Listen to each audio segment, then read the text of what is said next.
तो ऐसे ही साधु का जीवन होता है कि दूसरे पर जो अवगुण है, छिद्र माने अवगुण, तो दूसरों के अवगुणों को दूर करें और स्वयं कष्ट भोग करके दूसरों को मुक्ति दे सन्मार्ग में वही साधु होता है।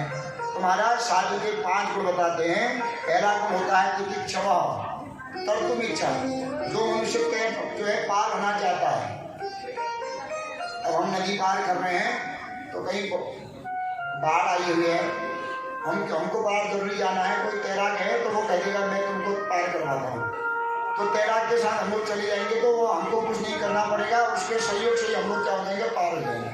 और वो कहेगा आप जानता है नहीं तैरना और मैं तुम्हें तैराता हूँ, पैसे के लोग में क्या होगा, तो हम उसके साथ करेंगे तो उन्हें बबुल होने में जाओ तो जाएगा नहीं जाएगा। तो जो खुद करना चाहता है संसार से या कर चुका है, जो काम को जीत चुका है, क्रोध को जीत चुका है, मोह को जीत चुका है, लोभ को जीत चुका है, अभिमान को जीत चुका है, तो यही होते हैं संत के लक्षण कि जो स्वयं करने की इच्छा है और जो उसके शरण में आ जाए उसको भी तार दे। स्वयं भगवान के शरण में जाए, उनका ध्यान करें और जो उनके शरण में आए उनको भी भगवान की भक्ति बताए, उनको भी भगवान का नाम बताएं, तो वो होते हैं संत साधु।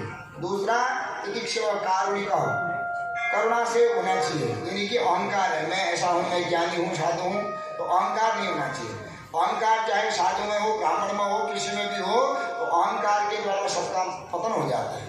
जब भगवान ने रास रची तो गोपियाँ क्या देखती हैं, गोपी भगवान तो एक ही हैं, लेकिन भगवान ने क्या लीला करी कि जितनी गोपियाँ अपने रूप बना दिए और गोपियाँ क्या देख रही हैं, भगवान तो एक ही के साथ है और सब गोपियाँ क्या देख रही हैं कि भगवान मेरे साथ है, भगवान मेरे साथ है, तो और दूसरों को क्या देख रही हैं कि दूसरे खाली नाच रही हैं, भगवान मेरे साथ है, तो सबको क्या हो गया, गर्व हो गया।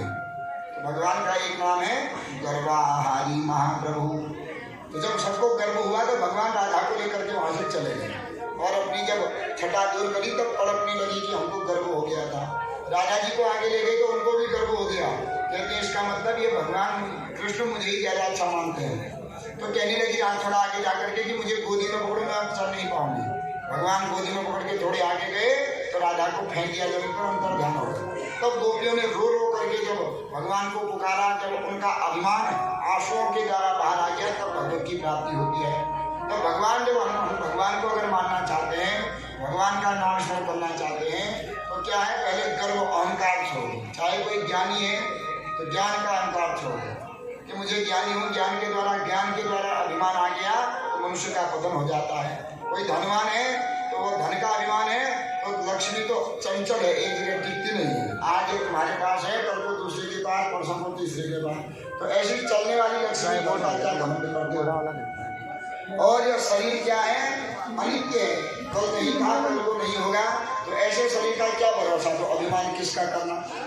क्योंकि कितने विद्वान आए, कैसे कैसे अमलात्मा विमलात्मा महात्मा आए, इस पृथ्वी को कोई नहीं खा सका, इस पृथ्वी ने सबको खा लिया है। हमारे गाँव में ये माटा चक्कर में तो बड़ा हो पाएगा, जमीन के खेत के चक्कर में, एक हाथ वाला चक्कर में। तो ये हमारी भक्ति क्या है, सकाम भक्ति है, कामनाओं वाली भक्ति है। तो हम पूजा तो कर रहे हैं, हमारी मनोकामना तो पूर्ण हो जाएंगी, पर उस भक्ति के द्वारा भगवान की प्राप्ति नहीं होती है। ये भक्ति कैसी होती है, व्यापारी भक्ति कहते हैं। हमने कोई सामान लेना है, दुकानदार के पास गए तो दुकानदार को हमने पैसे दिए, दुकानदार ने हमको सामान दिया, फिर कोई कृपा नहीं, फिर सब हिसाब बराबर है। अगर किसी से हम लोग उधार मांगने जाते हैं तो कोई हमको दे दे और हमारे मन में क्या रहता है कि उसने हमको दिया है, तो हमने क्या करना है, उसको भी देना है।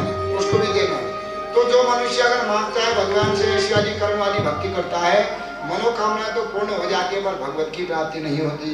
और जो मनुष्य अपना धर्म समझ के यज्ञ करता है, दान करता है, पुण्य करता है, भगवान का नाम स्मरण करता है, तो भगवान कहते हैं यह मेरा नाम ले रहा है, मेरे लिए कर्म कर रहा है, मुझे तो दे रहा है, पर मैंने भी इसको देना चाहिए। तो भगवान ऐसी भक्ति देते हैं, ऐसा जो है धन देते हैं कि जिस धन के द्वारा और जिस भक्ति के द्वारा मनुष्य को भी कुछ मांगने की जरूरत नहीं पड़ती है।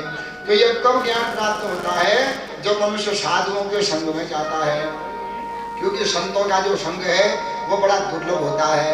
सतसंगति दुर्लभ संसारा, निमिष दंड भरी एक बारा।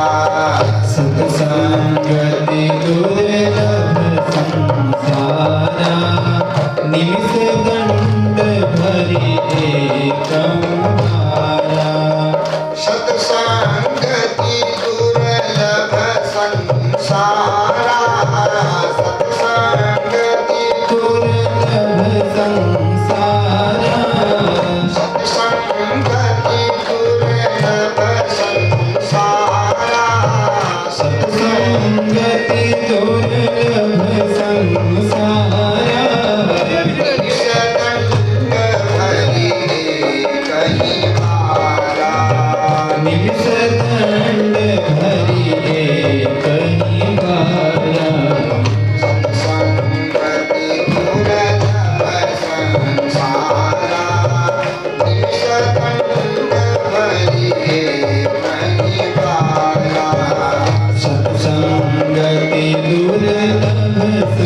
नारद से जी, नारद इस कलयुग में सत्संगति बड़ी दुर्लभ होगी।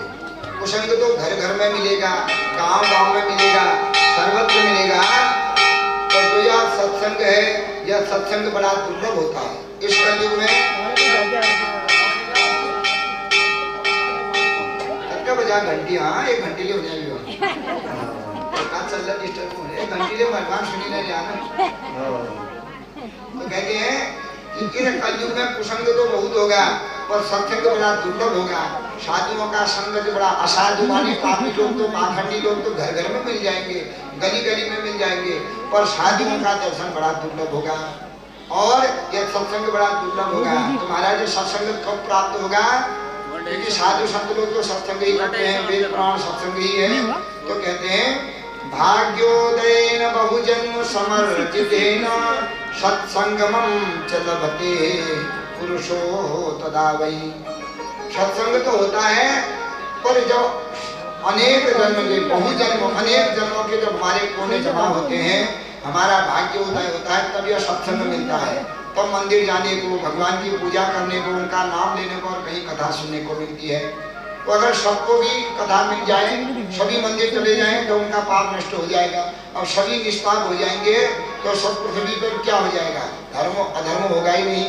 अधर्म नहीं होगा तो फिर राक्षस प्रकट नहीं होंगे, और राक्षस प्रकट नहीं होंगे तो फिर भगवान कैसे प्रकट होंगे? इसलिए सबको यह जिनका भाग्योदय होता है, उन्हीं को यह सत्संग का सौभाग्य मिलता है। और सत्संग में चाहे कैसा भी जाए, कोई पापी जाए, कुकर्मी जाए, दुराचारी जाए, भ्रष्टाचारी जाए, तो सत्संग क्या है कि पारसमणि है। जिस प्रकार पारसमणि का स्पर्श करते हुए लोहा भी क्या हो जाता है, सोना भी बन जाता है।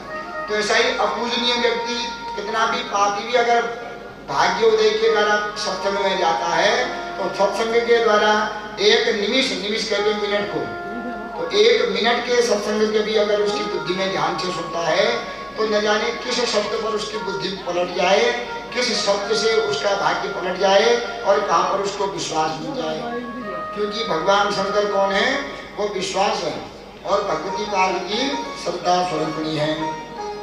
भवानी शंकरो वंदे श्रद्धा विश्वास रूपिणो याभ्याम विना न पश्यन्ति सिद्धा स्वान्तस्तमीश्वरम्। ये श्रद्धा और विश्वास रूपी भगवान शंकर और पार्वती है। जब हमारे हृदय में विश्वास श्रद्धा उत्पन्न होती है, तो समझ जाना चाहिए कि भगवती पार्वती जी की कृपा हो रही है। और जब विश्वास हो जाता है कि यह कार्य हमारा हो जाएगा, हमेशा करेंगे, समझ जाना चाहिए कि भगवान शंकर का भी हमारे हृदय में वास हो गया है। तो यही शंकर और पार्वती श्रद्धा विश्वास जिसके हृदय में है, तो श्रद्धा विश्वास को लेकर के जो मनुष्य कोई भी कार्य करता है, वह कार्य कभी भी उसका अशुभ नहीं होता है, वो कभी भी जो है निष्फल नहीं जाता, उसका फल अवश्य मिल जाता है। श्रद्धा नहीं है, विश्वास नहीं है, करना है करके कर्म करते हैं, तो भगवान का नाम तो ऐसा है कि अग्नि के समान है। कोई कैसे भी भगवान का नाम जब है फल तो मिलता है, और श्रद्धा विश्वास पूर्वक मनुष्य जो कर्म करता है, वो कर्म कभी निष्फल नहीं जाता है। तो ये कर्म के बारे में बताते हैं, सत्संग के बारे में बताते हैं कि इस कलयुग में सत्संग बड़ा दुर्लभ है। महाराज, तो कलयुग का वर्णन क्या है? तो कलयुग का वर्णन बताते हैं कि कलयुग में क्या होगा कि सभी जब कल घोर कलयुग आ जाएगा। सतयुग में क्या था कि 1 लाख वर्ष की उम्र होती थी। सतयुग चला गया, द्वापर युग आया, तो द्वापर युग में 1 शून्य घट गया, 10,000 वर्ष उम्र होती थी। त्रेता युग आ गया, तो त्रेता युग में पहले सतयुग के बाद त्रेता आया, तो 10,000 त्रेता में। फिर उसके बाद द्वापर युग आया, 1 शून्य घट गया, 1,000 वर्ष उनकी आयु। कलयुग आ गया, तो कलयुग में 1 शून्य और घट गया, उम्र कितनी होगी? 100 साल की उम्र होगी। तो लेकिन 100 साल की उम्र कौन भोगेगा? जो बड़े धर्मात्मा हैं, जो बड़े कर्मा वाले हैं, वही 100 वर्ष की उम्र तक चले जाएंगे। तो कलयुग में क्या है कि 100 आदमी में से 75 आदमी क्या होंगे? पुण्य आदमी करने वाले होंगे, और 25 आदमी पाप करने वाले होंगे। लेकिन ये पहला चरण रहेगा। कलयुग के 4 चरण होते हैं, 4 पांव होते हैं। कुर्सी पर बैठते हैं तो कुर्सी के कितने पांव होते हैं? 4 पांव। एक भी पांव टूट गया, बैठ से जाए कुर्सी पर नहीं बैठ सकते। तो ये कलयुग के 4 चरण है। पहला चरण जब होता है, उसमें 25 आदमी पाप वाले, 75 आदमी पुण्य वाले होते हैं। तो फिर भी जो है धर्म टिका रहता है, मनुष्य के मन में, हृदय में भावना रहती है भगवान के लिए, जब तक करता है, दान पुण्य करता है। लेकिन जब दूसरा चरण आ जाता है, तो दूसरे चरण में क्या होता है कि 50 आदमी पाप करने वाले होंगे, 50 पुण्यात्मा होंगे। और जब ये 50 पुण्यात्मा और पापी होंगे तो पृथ्वी डगमग करेगी, कभी अधर्म की तरफ, कभी धर्म की तरफ, कभी पाप की तरफ, कभी पुण्य की तरफ। बराबर जब होता है ना पगला, जब कुछ तोलते हैं तो क्या होता है, कभी इस साइड कभी उस साइड। लेकिन तीसरा चरण जब आ जाएगा उसमें 100 में से 75 आदमी पाप करने वाले होंगे, 25 आदमी केवल पुण्य करने वाले होंगे। तो वो क्या होगा, जो कुर्सी है वो एक ही पांव पर खड़ी रहेगी।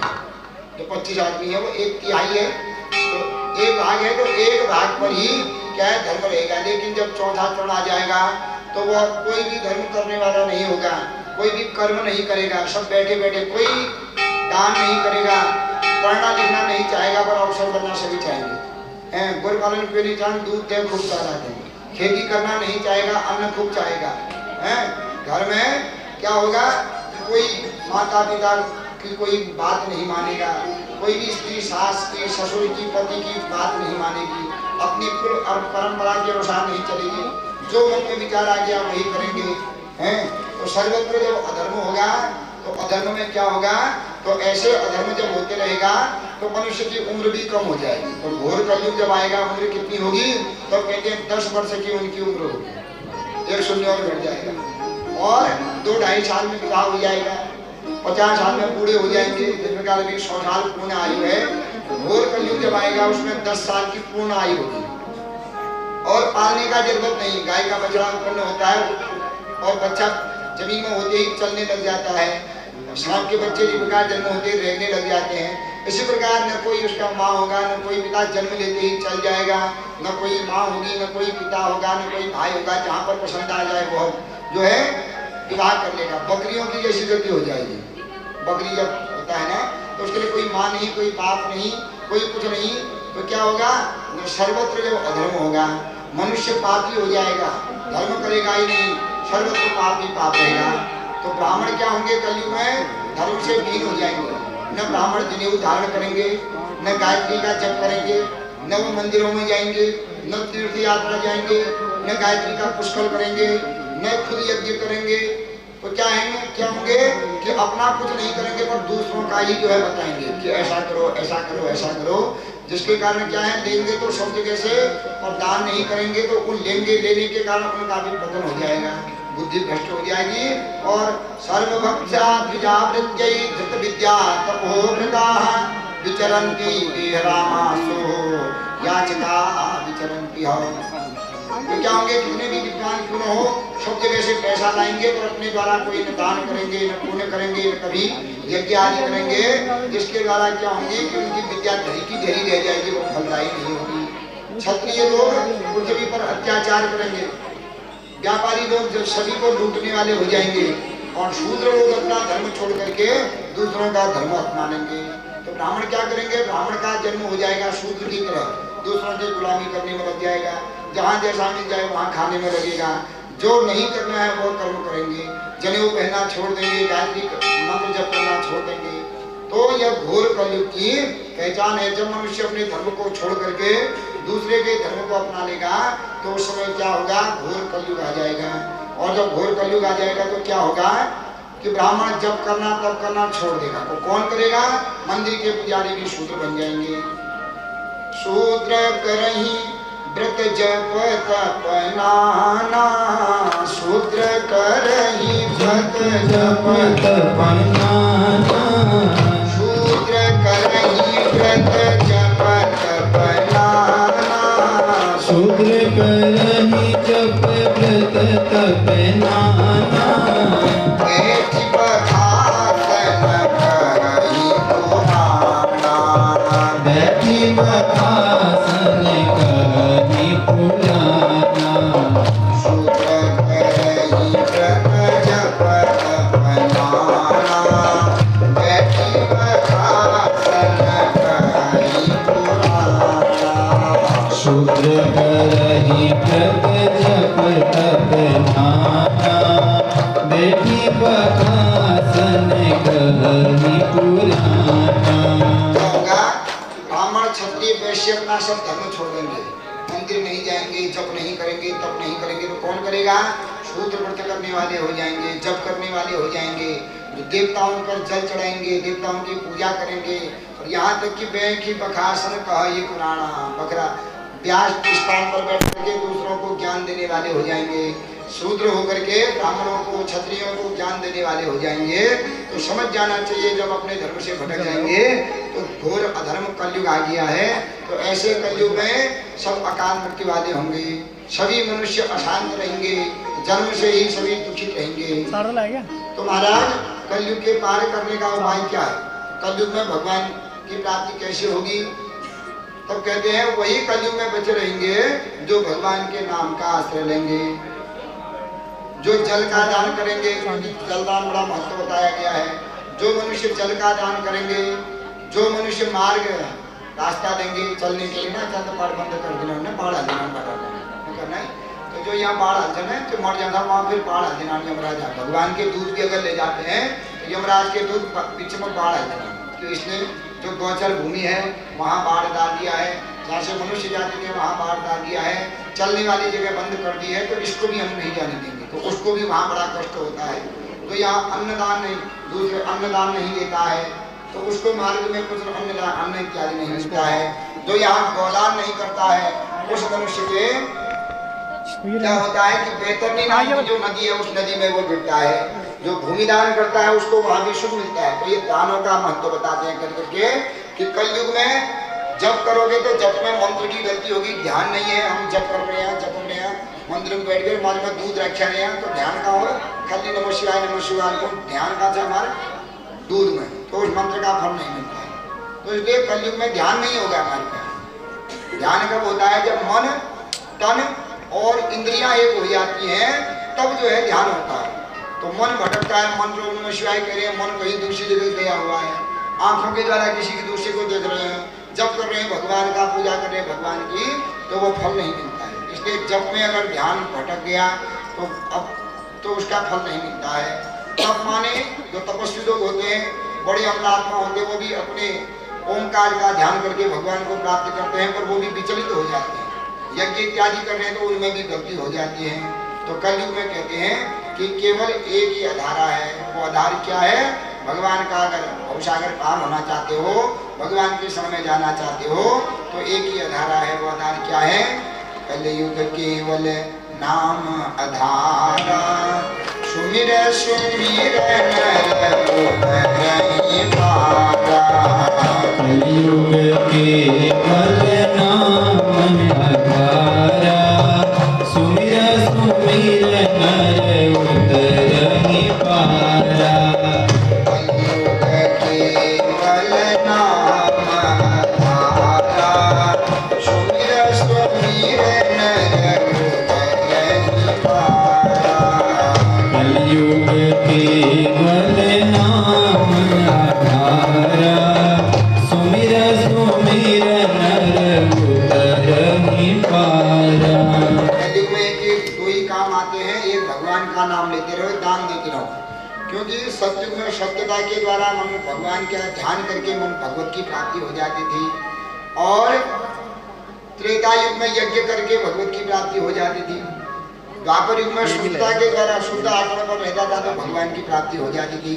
तो अब कलयुग में न आदमी सत्य बोलता है, न आदमी यज्ञ आदि ढंग से कर पाता है, न वो शुद्धता से रहता है।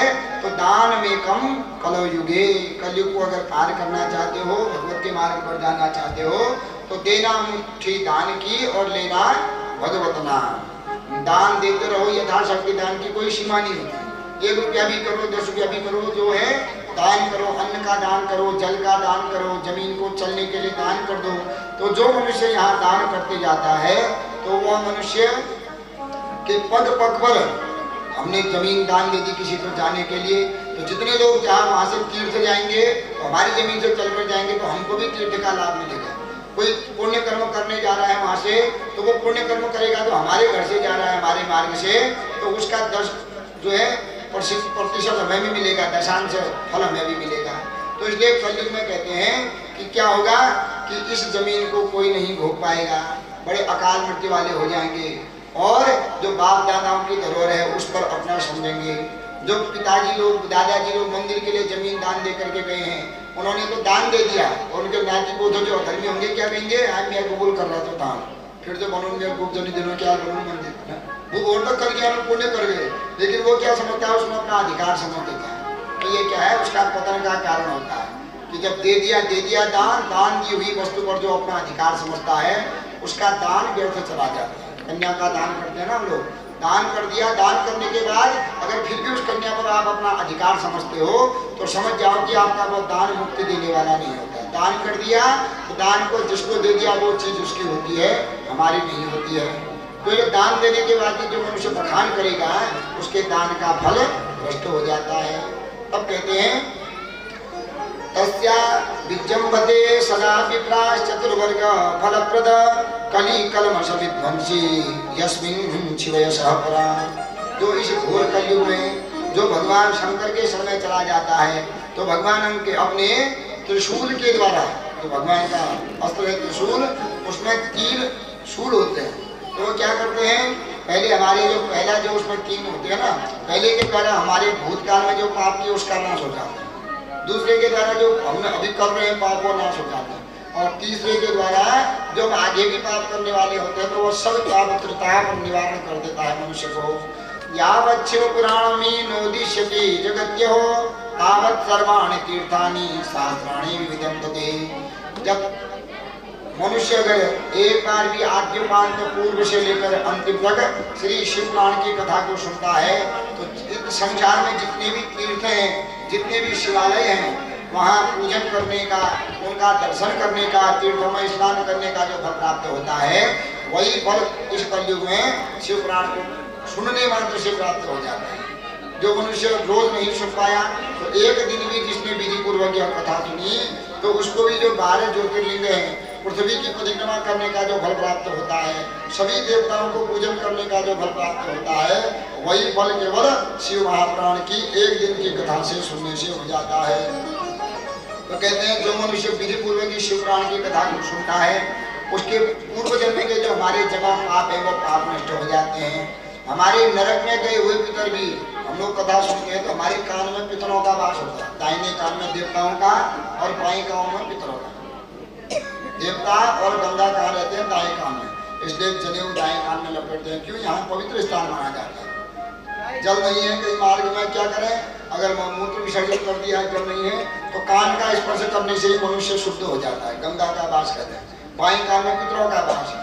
तो जो विधि पूर्वक ध्यान से इस कथा को सुनता है तो हमारे पितर भी हमारे कान में बैठ करके इस कथा को सुनते हैं और इस कथा के द्वारा हमारे पितरों की व्यथा दूर हो जाती है।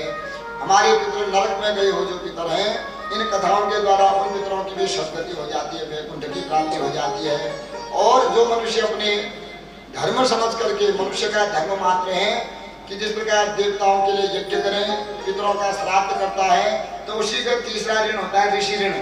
तो ऋषि ऋण से मुक्त होने के लिए वह इन पुराणों को कराए। सामर्थ्य है तो जिंदगी में एक बार अवश्य जो है एक पुराण, चाहे भगवती के उपासक हो तो देवी भागवत करो, श्रीमद देवी विष्णु के उपासक हो तो श्रीमद करो, शिव के हो तो शिव करो, जिसके उपासक हो 18 पुराण बनाए हैं। तो जीवन का लक्ष्य होता है, जिस प्रकार माता पिता की कोई पुत्री जन्म हो जाती है तो पुत्र जन्म हो जाता है, तो माता पिता का धर्म होता है कि विधि पूर्वक उसका विवाह करने के बाद वो ऋण मुक्त हो जाते हैं।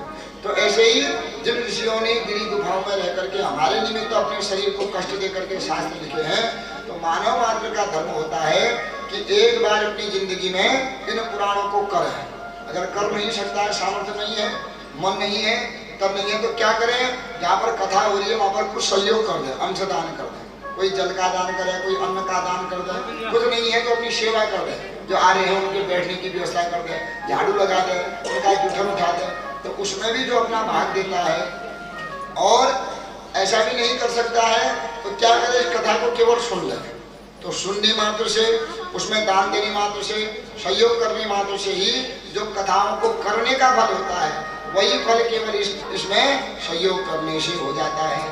जो कहीं पर कथा पुराण होती है, जो मनुष्य उसकी निंदा करते हैं, पुराण वालों की निंदा करते हैं, व्यवस्था में देखते हैं, छिद्रान्वेषण गलतियों को ढूंढते हैं, अच्छी चीज तो नहीं ग्रहण करेंगे, गलत चीज ढूंढ करके 10 जगह कहते हैं। तो कहते हैं भगवान शंकर कि तेषाम स्वामी सदा यमः, उनका स्वामी कौन होता है, यमराज होता है। इस लोक में कभी सुन नहीं पाते।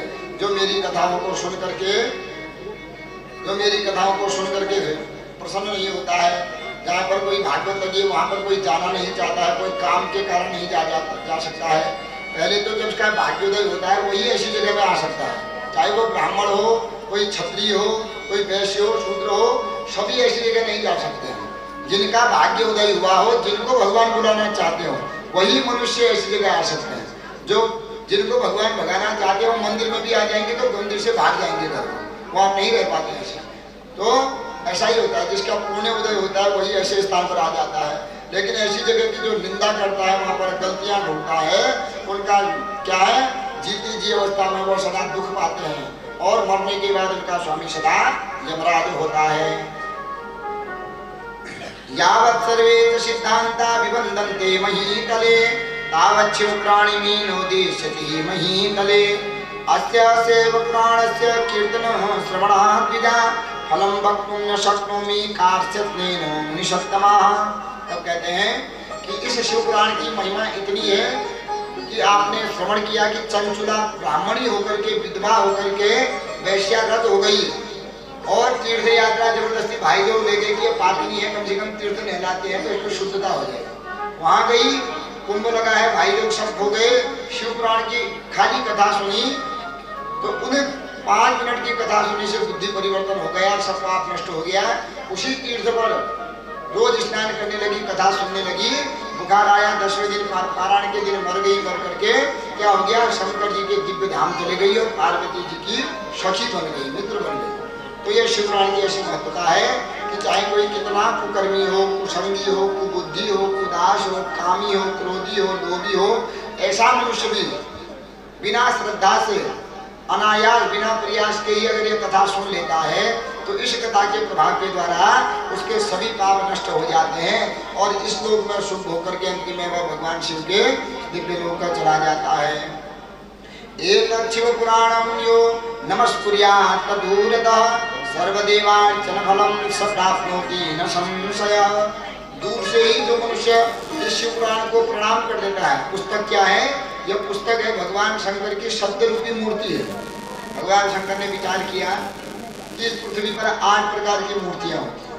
अष्टमूर्ति होती है ना, कोई लोहे की, कोई सोने की बनाता है, कोई चांदी की बनाता है, कोई पीतल की बनाता है, कोई अष्ट धातु की बनाता है, कोई पंच धातु की बनाता है, कोई लकड़ी की बनाता है, कोई पत्थर की बनाता है, कोई मिट्टी की बनाता है। तो 8 प्रकार की मूर्तियां हैं। तो भगवान कहते हैं इन मूर्तियों में मेरी एक शब्द रूपी मूर्ति है। ये शिव पुराण क्या है? भगवान का शब्दमय शरीर है। एक एक शब्द में भगवान का एक एक अंग निहित है। तो दूर से ही कोई पुस्तक को ही केवल दर्शन कर लेता है, पुस्तक को प्रणाम कर लेता है तो सर्वदेवार्चन फलम स प्राप्नोति न संशयः। सभी देवताओं को पूजन का जो फल होता है वही फल शिव पुराण को ही पुस्तक को प्रणाम करने से हो जाता है। तब कहते हैं जो भी ब्राह्मण अगर इस कथा को कहते हैं, करते हैं, सुनते हैं तो उनका धर्म निश्चल हो जाता है, उनका कभी पतन नहीं होता है। कोई क्षत्रिय अगर इस कथा को कराता है, सुनता है तो उसका क्या हो जाता है, पृथ्वी पर वह राजा का पद प्राप्त हो जाता है, खोया हुआ राज्य पुनः प्राप्त हो जाता है। जो कोई व्यापारी बनिया वैश्य अगर इसको सुनता है तो व्यापार में खूब वृद्धि सिद्धि होती है, सदा सुखी रहता है।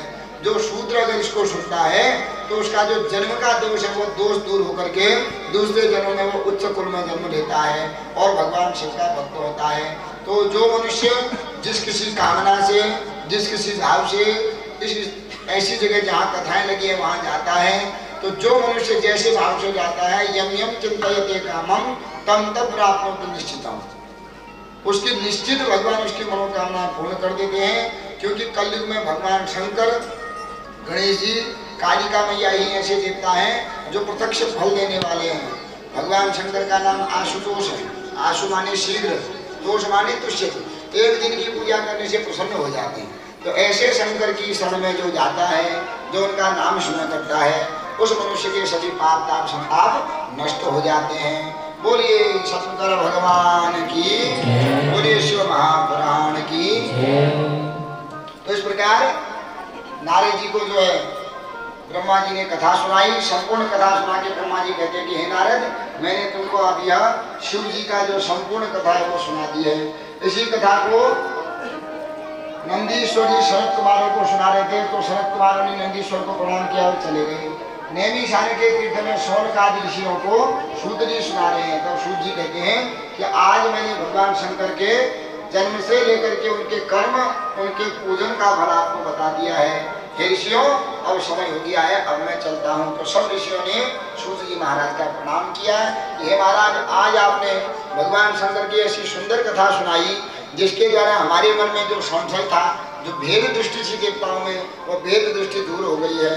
और भगवान शंकर क्या है, सभी देवों में देव महादेव इसलिए कहा गया है क्योंकि वो शीघ्र प्रसन्न होने वाले हैं। देवताओं जब विपत्ति आती है तो वही देवताओं की विपत्ति दूर करने के लिए वही भगवान शंकर क्या करते हैं, देवताओं को विपत्ति को दूर करने के लिए अनेक रूप अवतार लेते हैं।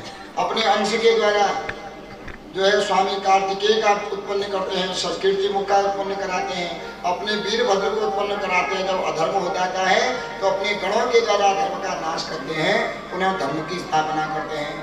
कि अब यह संसार क्या है, संसार संसार संसार कहते हैं ना हम लोग। संसार का अर्थ क्या होता है, सं माने सम्यक या सरति, जो धीरे धीरे खिसकता रहता है उसको संसार कहते हैं। तो ऋषियों, मैंने जो 1000 वर्ष का जो तुमको यज्ञ था, देखो हम लोग तो 10 दिन में कर रहे हैं, नैमिषारण्य में इसी कथा को 1000 दिन में 1000 वर्ष का यज्ञ हुआ।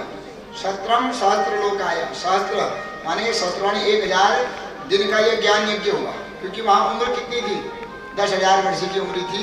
तो 1000 वर्ष अगर उन्होंने कथा भी सुनी तो क्या हुआ, हमारी वर्ष क्या है 100 साल की उम्र हो, उसमें भी पता नहीं कब जाना पड़े।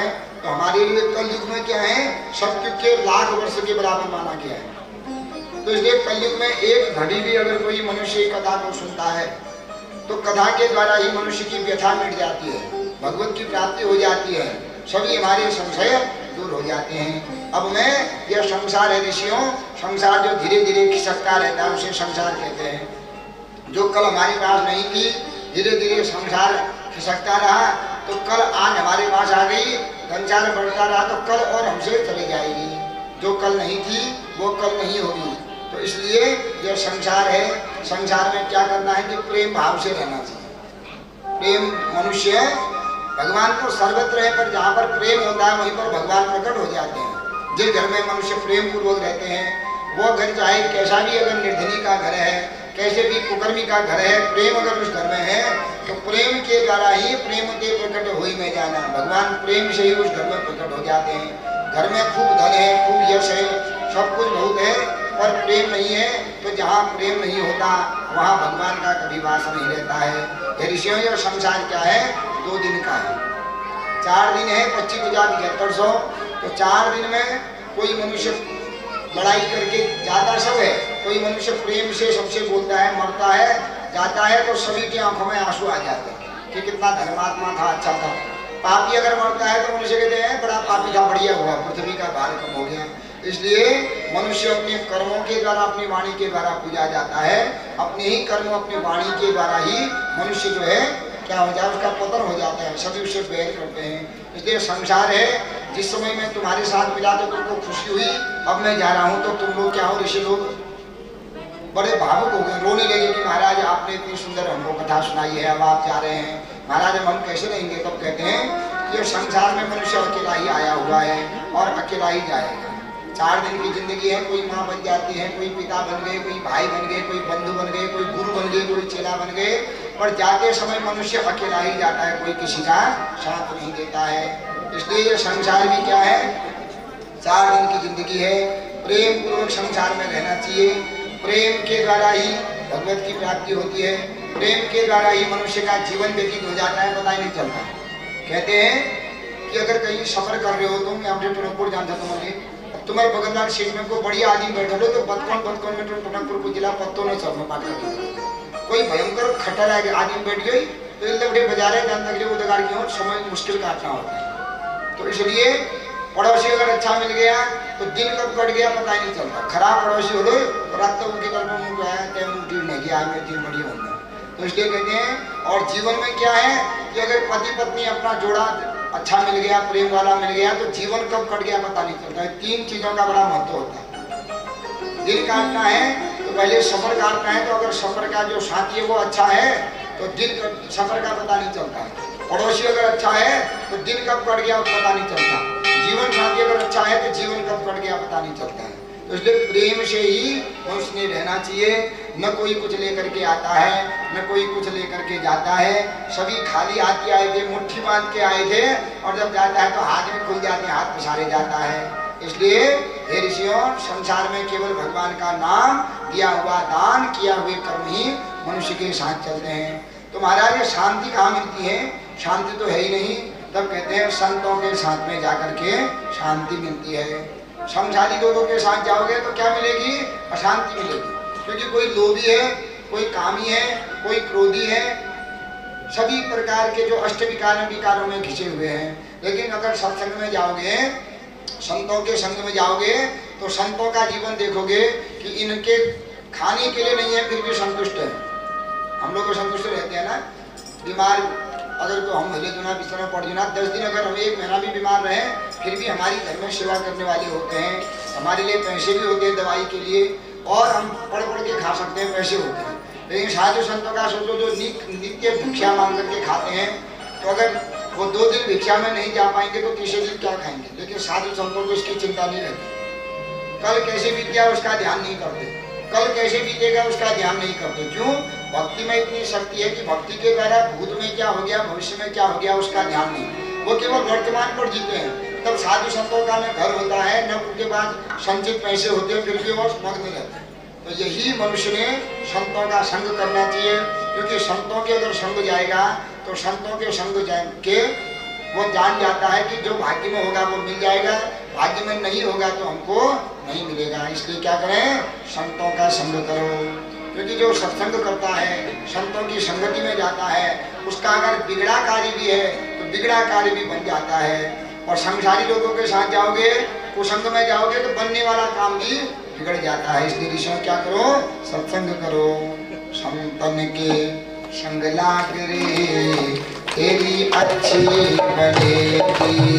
संतन के संग लाग रे, तेरी अच्छी बनेगी। संतन के संग लाग रे, तेरी अच्छी बनेगी। संतन के संग लाग रे, तेरी अच्छी बनेगी।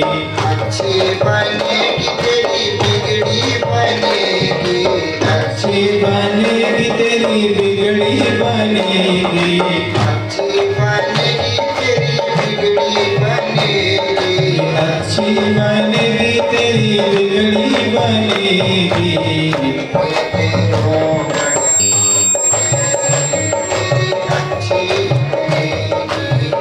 होय तेरो बड़े भाग रे, तेरी अच्छी बनेगी।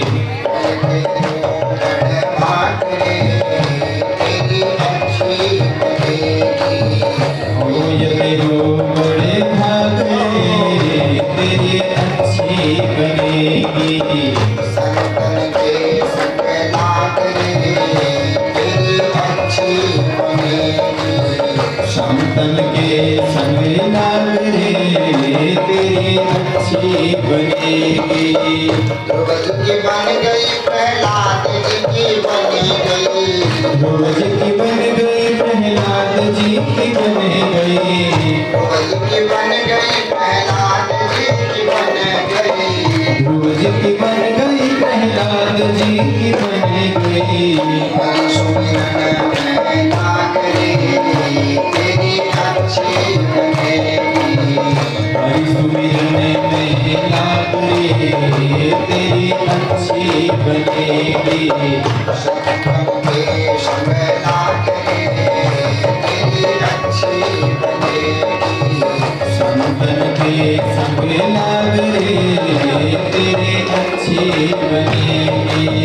मोहन सा में बहुत दिन सोए। मोहन सा में बहुत दिन सोए। मोहन सा में बहुत दिन सोए। मोहन सा में बहुत दिन सोए। बहुत दिन सोए, अनेक दिन सोए। बहुत दिन सोए,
जा करके जाता है, अगर सत्संग में चले जाता है, भगवान के संतों के साथ चले जाता है, भगवान के मार्ग पर चला जाता है, तो जीवन सुखमय बीत जाता है।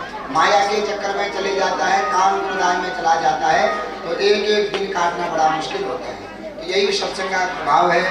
10 दिन हम लोग यहाँ पर रहे, कब बीत गए 10 दिन पता ही नहीं चला। मैं कल भी कह रहा था कि शुक्रान बड़ा लोग थोड़ा 11 दिन का होता है तो बड़ा कष्टदायक भी होता है कहीं कहीं। यहाँ 10 दिन क्योंकि सब लोग प्रेम पूर्वक रहे, ऐसी सुंदर व्यवस्था करी, तो 10-11 दिन का मुझे पता भी नहीं चल रहा है।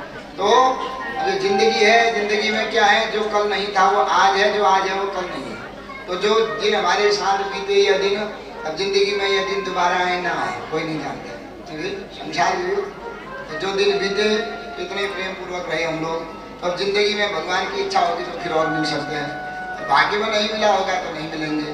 तो जो दिन बीते बहुत अच्छे से ही बीते और भगवान के चरण में बीते, भगवान का नाम लेते हुए बीते। सबका बड़ा सुंदर सहयोग रहा। हमारे जो मूल पाठ वाले हैं पंजी बढ़िया कर्मनिष्ठ ब्राह्मण है, संगीत हमारे पाठक जी भी हैं, भागवत भी करते हैं, आचार्य भी हैं, और तबले वाले जोशी जी हैं, गणेश जी, शंकर जी हैं। पंडित जी लोगों का, व्यवस्थापकों का, यजमान का तो कहना ही क्या है, क्योंकि यजमान जैसा होता है यज्ञ वैसा ही होता है। हाँ, लोग यजमान लोग तो मामूली भी लोग है, कर्म मामूली कर्म का लोग कर देते हैं। कामी यजमान हो गया तो फिर उसमें भी फल नहीं मिलता है। तो यजमान के हाथ में यज्ञ होता है। यज्ञ होता है 2 के हाथ में। जैसे हम खेल बोलूँ ना, एक क्या हुआ बलदन का हाथ में और एक हल्दिया का हाथ में। तो बलदमान यजमान, हल्दिया उसको बाम। तो राम अब बलदले खूब तले मल्ले करो, सीधी लागन निके और नाम कैसे निके। हाँ, और हल्दिया अगर 22 किलो 16 से 5 लगा लो फिर लेना होंगे के, फिर कैसे हो। तो इसमें ब्राह्मण और यजमान का ही जो है बड़े यज्ञों में महत्व होता है। तो यजमान जिस भावना से करता है, ब्राह्मण उस भावना से अगर अच्छे से करा देता है, तो दोनों के हाथ से यज्ञ निर्विघ्नता पूर्वक पूर्ण हो जाता है। तो यहीं पर भगवान की कृपा से अच्छे से जो है यज्ञ हो गया और भगवान सबकी मनोकामनाओं को पूर्ण करें। जो जिस भावना से आया हुआ है, आप सबकी मनोकामनाएं पूर्ण हुई, जिंदगी रहेगी तो और दोबारा मिलेंगे। कल भी जो क्या से 1 घंटे बाद, तो कल से भागवत है मठ माई जी आई हुई है, निमंत्रण भी कह रही थी। कबलाड़ी में कल से श्रीमद् भागवत है सप्ताह।